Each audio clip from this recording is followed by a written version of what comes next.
I have spent a significant portion of my adult life thinking about walls, not in the philosophical sense, not in the way people use that word when they are describing emotional barriers or interpersonal distance. In the literal sense, the structural sense, the sense of a man who has looked at enough walls in enough buildings over enough years to understand that a wall is never just a wall. It is a decision. Someone decided to put it there, decided how thick it would be, decided what it would separate from what. Every wall in every building is a record of a choice that someone made, and if you know how to read it, it will tell you everything about the person who made it. I know how to read walls. I have known how to read them for 30 years. What I did not know, what I could not have known until a Tuesday afternoon in September, when a man named Carl Briggs sent me a voice note from my own basement, was that my wife had made a decision about a wall in my house that I had been living with for 9 years without ever understanding what it was. My name is Thomas Aldridge. I am 58 years old. I was born in Memphis, Tennessee, the eldest of 5 children raised by a woman who worked the overnight shift at a textile plant for 22 years, and who told me on my 16th birthday that the only thing a man truly owns is what he builds with his own hands and his own mind, and that everything else is borrowed. I have tried to live by that. I have not always succeeded, but I have tried consistently, which I have come to believe is the more honest standard. I spent 30 years in construction management, not on the tools, though I started there, swinging a hammer on residential builds in the Memphis suburbs at 19, before I understood that the part of construction I was best at was not the building itself, but the organization of the building, the sequencing of trades and materials and timelines that determines whether a project finishes on budget or does not finish at all. I moved into project management at 26 and spent 3 decades managing commercial builds across Tennessee and Georgia, retiring at 56 with a record I am not modest about, because modesty about a record that took 30 years to build is a form of dishonesty I will not perform. I have a wife, had a wife. The language still requires adjustment. Her name is Marlene, Marlene Ruth Aldridge, née Foss. She is 53 years old, a dental hygienist who has worked at the same practice in Marietta, Georgia for 14 years, organized and precise in the way of someone whose profession requires them to work in very small spaces with very high accuracy, and who has brought that quality of precision to every aspect of her daily life, including, as I eventually came to understand, the aspects she did not want me to examine. We were married for 17 years. We have no children together, which was a decision we made in the 3rd year of our marriage, and which I have never regretted and do not regret now. We have a house in a neighborhood in Marietta that I purchased in the 12th year of our marriage, a 4-bedroom craftsman on a corner lot with a full basement that I had always intended to finish into a proper workshop and recreation space, and that had remained, for 9 years, an unfinished project I kept meaning to get to. The basement had storage shelving along 3 walls, a utility area with the water heater and furnace, and a concrete floor I had always meant to epoxy coat. The 4th wall, the one at the far end opposite the stairs, had floor-to-ceiling shelving units that Marlene had installed in the 1st year after we moved in, heavy wooden units bolted to the wall, filled with the accumulated storage of 9 years of household life, seasonal decorations, luggage, tools I used occasionally.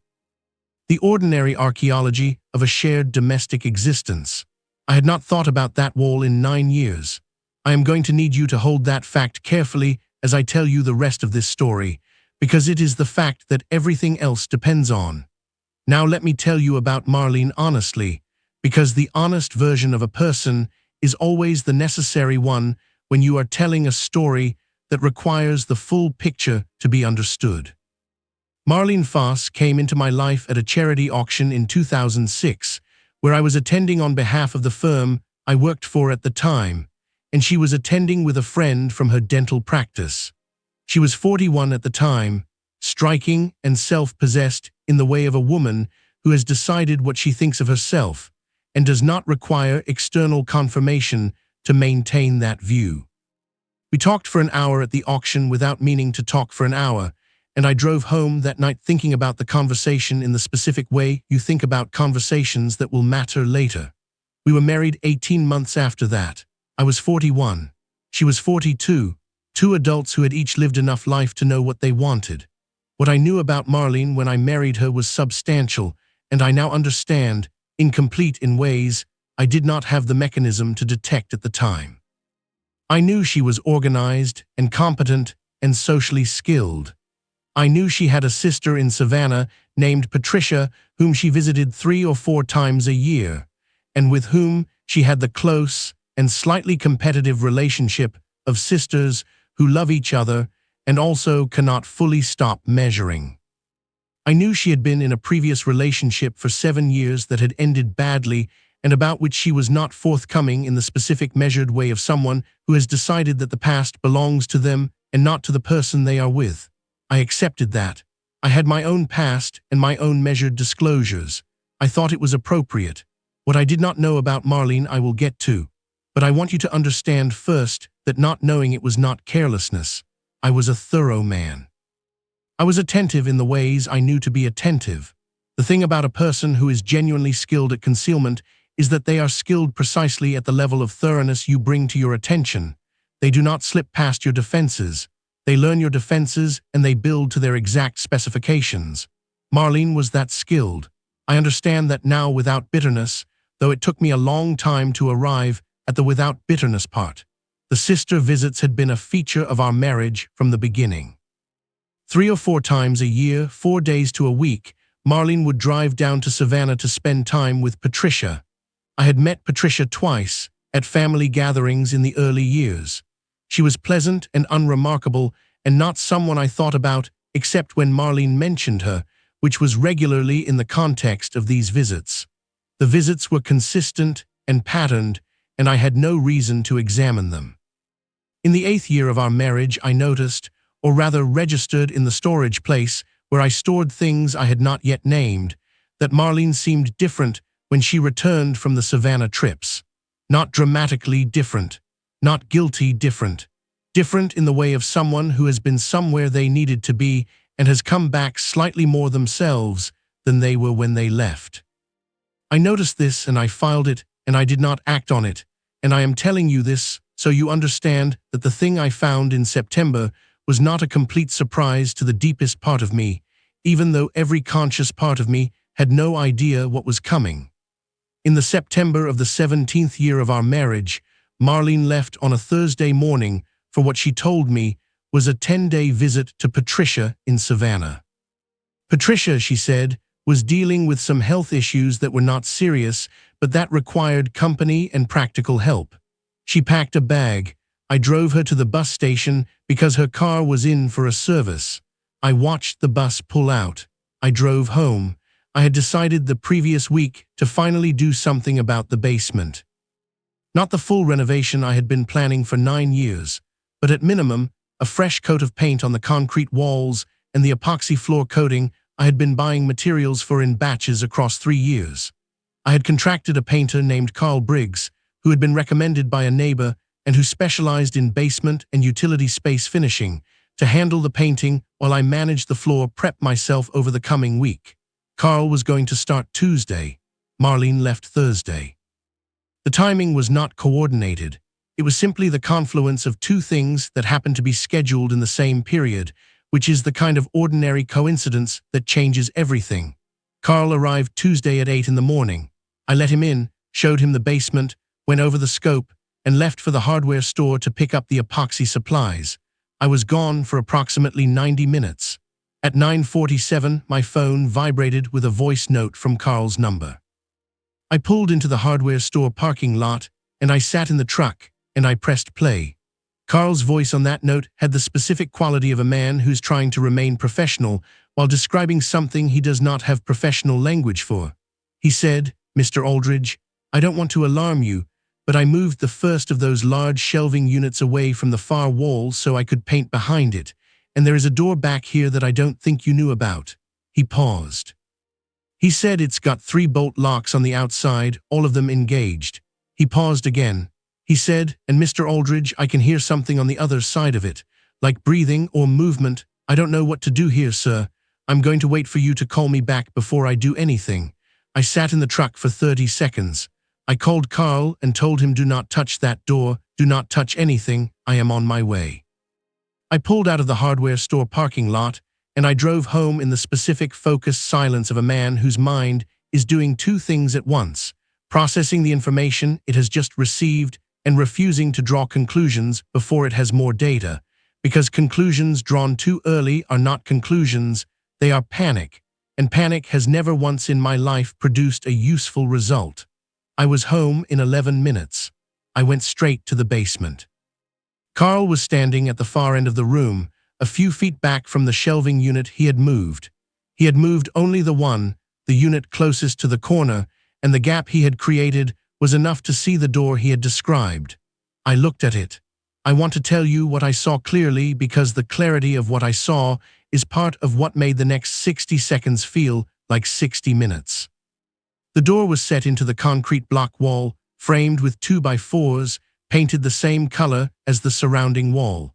The paint was the same age as the surrounding wall, which meant it had been painted at the same time as the surrounding wall, which meant it had been painted when Marlene had the shelving units installed 9 years ago. The shelving units had been her project. She had hired the carpenter. She had supervised the installation. She had placed the units herself and filled them herself, and the configuration of items on the shelves had always been her arrangement. The door had been behind her shelving for 9 years. In a house I had owned for 9 years, that I had walked through every day for 9 years. I stood in front of it for a moment before I said anything to Carl or to the officers who were standing behind me. I looked at the frame and the paint and the bolts, and I did the thing I have done in 30 years of construction management when I encounter something in a building that does not match the documentation, which is to go very still and look at it with complete attention until it tells me what I need to know. What this told me, in the specific language of a structure that has been built to not be noticed, was that it had been built by someone who understood exactly how it would be seen and had designed the not being noticed with care. 3 bolt locks, as Carl had said, all engaged, all on the outside of the door, all relatively new, not 9 years old, installed at some point after the shelving was put up. By someone who had access to the basement when I was not home, which was not a category that required extensive analysis to populate. I could hear it too, now that Carl and I were both quiet, not clearly, not loudly, a sound from behind the door that was ambiguous enough that I still could not tell you with certainty what it was in that moment. Movement, possibly. The specific soft movement of something alive that does not know it has been heard. I looked at Carl. He looked at me. Neither of us said anything for a moment. Then I said, call the police. Subscribe right now and hit that like button, because what the police found when they opened that door, and what it told me about 9 years of Savannah trips and 9 years of a woman I thought I knew completely, is the part of this story that changes the temperature of every room I have walked into since. Drop a comment and tell me where in the world you are and what time it is there, because what comes next is not what you are expecting. I need you present for all of it. The police arrived in 8 minutes. 2 officers initially, and then a third, and then a detective named Susan Hargrove, who arrived 12 minutes after the first 2, and who took charge of the situation with the specific calm authority of someone who has walked into rooms she did not know the contents of many times before, and has developed a method for doing so that begins with understanding everything before acting on any of it. Detective Hargrove looked at the door. She looked at the bolts. She looked at me with the specific assessing expression of a detective who is simultaneously evaluating the situation and the person describing it. She said, Mr. Aldridge, is there anyone else in this house? I said no. She said, is there anyone who has access to this house besides you and your wife? I said, my wife is in Savannah. She said, who else has access? I said, no one currently. She said, was there anyone previously? I said there was a housekeeper who stopped coming 2 years ago. She said, do you have any idea what is behind this door? I said, none. She said, and you have never seen this door before today. I said, I did not know it existed. She looked at me for a long moment. Then she looked at the door. Then she said, we are going to open it. They moved the remaining shelving units first. 3 more of them with Carl's help and mine, until the entire far wall was exposed and the door was fully visible in its frame. It was a standard interior door, 32 inches wide, solid core. The 3 bolt locks were heavy-duty, the kind used on exterior doors, installed at the top, middle, and bottom of the door frame on the outside. Each one was engaged. Detective Hargrove had the locks cut by a locksmith who arrived while the shelving was being moved. The cutting took 4 minutes. When the last bolt was released, she had the 2 uniformed officers position themselves on either side of the door, and she stood back and she said, "Opening now," and one of the officers pulled the door open. I was standing 8 feet back. I want to be specific about where I was standing because the distance matters for what I am about to describe, which is that I did not see everything at once. I saw it in sequence, the way you see something when your eyes are adjusting to space they were not prepared for, one detail at a time, each one landing with its own specific weight before the next one arrived. The room behind the door was approximately 8 feet by 10 feet. It had been a utility space at some point, or perhaps had been built as a small storage room when the house was originally constructed in the 1970s. The concrete walls had been painted, more recently than the surrounding basement.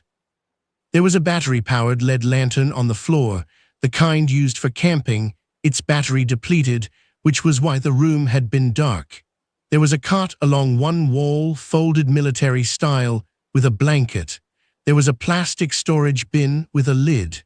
There was a small battery-powered fan, also depleted. And on the floor near the storage bin, curled against the wall in the specific tight configuration of an animal that has been in a small space for long enough to map every inch of it and has retreated to the corner that felt most protected, was a dog. A dog. A living, breathing, underfed, but alive border collie mix, approximately 3 years old by the look of it, who raised its head when the door opened and looked at the light, and the people with the specific exhausted wariness of a creature that has learned not to trust sudden changes in its environment. I stood in that basement, and I looked at that dog for a long moment that I cannot accurately measure in seconds, because time was doing something unusual in that moment, stretching in the way it stretches when you are receiving information that your mind is processing at a different speed than the world is delivering it. Detective Hargrove called animal control. While we waited, she turned to me and said, "Mr. Aldridge, I need to ask you some questions." I said, "I understand."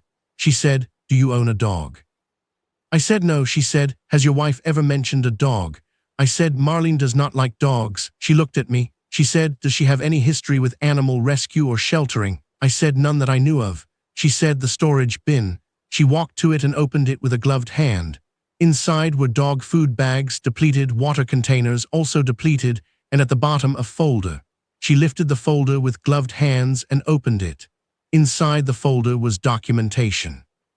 Veterinary records in the name of a dog registered as Pilot. Registration papers showing Pilot as a border collie mix, age 3, owned by a woman named Sandra Foss. Sandra Foss. Marlene's middle name is Sandra. Her maiden name is Foss. Detective Hargrove looked at the registration. She looked at me. She said, "Is Sandra Foss known to you?" I said, "That is my wife's name. Her legal name is Marlene Sandra Foss Aldridge." She was quiet for a moment. She said, "Mr. Aldridge, I think you need to sit down." I did not sit down. I'm not a man who sits down in the middle of receiving information. I said, "I am fine standing." "Tell me what you are thinking." She said, "I am thinking that this dog has been in this room for at minimum several days, possibly longer, based on the condition of the food and water supplies. I am thinking that someone placed this animal here deliberately and secured the door from the outside. I am thinking that person had access to this house." She paused. She said, "I am also thinking that the registration documents in that folder suggest that person may have had reasons for keeping this animal here that are not immediately obvious." I called Marlene at 4:17 that afternoon. I had given Detective Hargrove everything she needed, and the animal control officer had taken Pilot, who was dehydrated and underweight but stable, to a veterinary clinic for assessment. Carl had gone home. The police had completed their initial documentation. I was alone in my house with the door at the far end of my basement standing open, and the shelving units moved, and the full far wall exposed, and the specific quality of a house that has just revealed something it had been keeping. Marlene answered on the third ring. She said, "Thomas." She said it with the ease of someone who has no reason to expect this call to be different from any other call. I said, "Marlene, I need you to tell me about the room in the basement." There was a silence, not a long one, 2 seconds, possibly 3. But in those 2 or 3 seconds I heard everything I needed to hear, because 2 seconds of silence from Marlene, who is one of the most verbally fluent people I have ever known, is not 2 seconds of confusion. It is 2 seconds of calculation. And the calculation told me she already knew exactly what room I meant. She said, "Thomas." I said, "The police have been here. The dog is at a veterinary clinic. I need you to tell me what is going on." Another silence. Longer this time. She said, "It is not what you think." I said, "Tell me what it is." She said, "Pilot is Patricia's dog. Patricia cannot keep him at her apartment. There is a no pets policy, and I was helping her by keeping him here temporarily while she found a new place." I said, "In a locked room in my basement." She said, "I knew you did not want a dog in the house." I said, "Marlene." She said, "Thomas, it was temporary." I said, "The veterinary records show a registration date 14 months ago." She was quiet. I said, "The room has been painted. The bolts are not old. This was not temporary." She said, "I can explain everything when I get home." I said, "I know you can." I said, "I would like you to come home tomorrow." She said, "Thomas, are you okay?" I said, "I am fine." I said, "Come home tomorrow.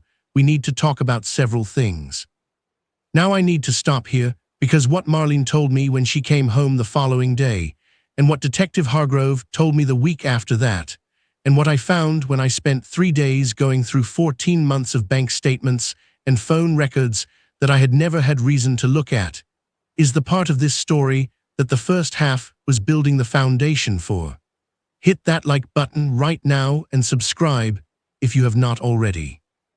Drop a comment and tell me where in the world you are and what time it is there, because what was behind that door was not the full story. It was the beginning of it. Marlene came home on Wednesday. She walked into the house with her travel bag and the specific composed manner of a woman who has spent the drive from Savannah preparing for a conversation and has arrived at a version of it she believes she can manage. I had coffee on the table. I had the folder from the basement on the table beside the coffee. I had, over the previous 24 hours, done 3 things I am going to tell you about in a moment. She sat down. She looked at the folder. She looked at me. She said, "I want to explain." I said, "I know you do." I said, "I have some things to tell you first." The first thing I had done in the previous 24 hours was call Detective Hargrove and ask her whether the situation with the dog constituted anything legally actionable. She told me that the animal control assessment had found Pilot to be malnourished and showing signs of prolonged confinement, which potentially constituted animal cruelty under Georgia law, and that her department was reviewing the documentation. She said, "Mr. Aldridge, I also want you to know that the registration documents in that folder raised some questions for us that go beyond the dog." She said, "The address listed on Pilot's veterinary records is not your address and is not Patricia Foss's address in Savannah. It is a third address in Marietta that we are looking into." I said, "What address?" She gave it to me. I wrote it down. I recognized the street but not the specific number. The second thing I had done was drive to that address. It was a residential street 4 miles from my house.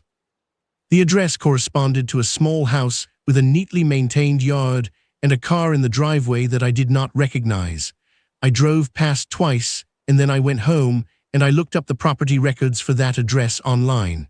The house was owned by a woman named Patricia Callahan, not Patricia Foss. A different Patricia entirely. The third thing I had done was call my attorney.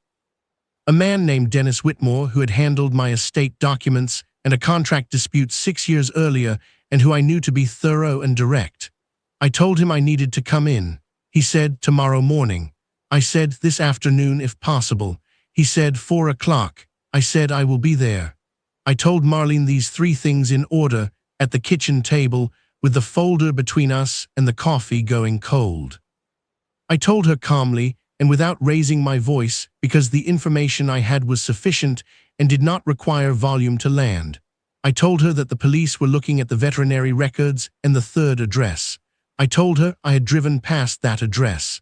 I told her I had spoken to Dennis. I said, "Now I would like you to tell me who Patricia Callahan is." Marlene looked at the table for a long time.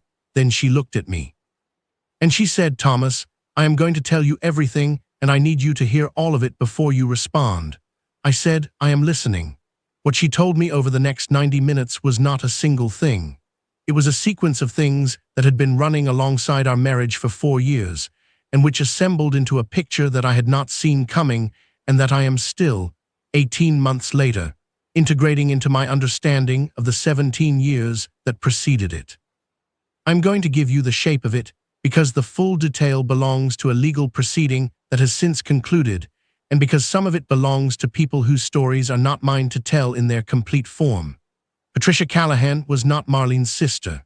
Marlene's sister was named Patricia Foss and lived in Savannah and was real, and the health issues Marlene had described were also real, and I had been used as a cover story without knowing it for 4 years. The Savannah visits were real. They were simply shorter than I had been told. The days unaccounted for were spent at the house on the residential street 4 miles from mine, with a woman named Patricia Callahan, who had been a significant part of Marlene's life since they had met at a dental conference 4 years earlier. The dog, Pilot, belonged to Patricia Callahan. The room in the basement had been created for Pilot when Patricia's apartment building had implemented a sudden no pets policy 8 months earlier, and she had needed somewhere for Pilot to stay while she looked for a new place. That search had extended to 14 months because Patricia's search for a new place had been consistently deprioritized in favor of the hope that Marlene would make a different decision about her own life. A decision that Marlene had been unable to make and unable to walk away from, and had been managing in the space between those two impossibilities for 4 years. I sat across the table from my wife of 17 years, and I listened to this, and I did not interrupt, and I did not respond immediately, because responding immediately would not have been honest. An honest response to what Marlene told me required time that I was not going to deny myself. What I felt was not what I expected. I had expected rage or grief or the specific cold clarity I had felt in the truck outside the hardware store. What I felt sitting across that table was something more complicated and more quiet. It was the feeling of a man who has been given the final piece of a puzzle he did not know he was assembling, and who is now looking at the complete picture for the first time. The picture was not the one I had been looking at for 17 years, but it was coherent. It had an internal logic. And somewhere in the exhausted and carefully managed face of the woman across the table from me, I could see the specific weight of 4 years of maintaining 2 lives simultaneously, and I understood, without forgiving the concealment, that the weight had been genuine. I said to Marlene, very quietly, the thing I had been sitting with since the previous afternoon, which was this. I said, "The dog did not need to be in that room." She looked at me. I said, "Whatever was happening with you and however you needed to manage it, the dog did not deserve that room." She looked at the table. She said, "I know." She said it with the specific flatness of a woman who has been carrying that particular shame separately from everything else and has not had anywhere to put it. I said, "The police are going to make a determination about the animal cruelty question, and I am not going to interfere with that process." She said, "I understand." She said, "Thomas." I said, "Yes." She said, "I am sorry." I said, "I know you are." I said, "Sorry is the first word in a very long conversation." Dennis Whitmore filed the divorce petition the following Monday. The proceedings took 8 months. Marlene did not contest the material terms. She moved out of the house in the first month and was staying with her sister in Savannah, the real Patricia, while the process ran its course. Detective Hargrove's department declined to pursue criminal charges in the animal cruelty matter after Pilot was assessed as having recovered fully and after Marlene provided documentation of veterinary visits during the period of the room's use that suggested she had been attending to his needs, however inadequately. I had mixed feelings about that determination. I still do. Pilot was adopted by Patricia Callahan, who had by that time found a house with a yard in a neighborhood in Marietta that permitted dogs. I know this because Detective Hargrove told me, as a matter of courtesy, that the dog had a home. I found that information to be among the more straightforwardly satisfying facts in the entire sequence of events. What I have now, 18 months after Carl Briggs sent me a voice note from my own basement, is a house that is mine in a way it had not fully been before. The basement is finished. The epoxy floor went down in October, 2 months after everything I have just described, in the specific focused work of a man who needed to do something physical and constructive with his hands and his time. The shelving units are gone. The far wall is painted and clean and bare, and there is a workbench along it now with good lighting, and the tools I have been accumulating for 30 years laid out in the order I prefer. The door is gone. I framed it in and drywalled over it and painted the wall, and you cannot see where it was unless you know exactly where to look, which I do, and which no one else who will ever stand in that basement will. I know where it is the way I know where every structural decision in every building I have ever managed is located, which is completely and permanently and without any possibility of forgetting. Some knowledge does not leave you. It simply changes what you do with it.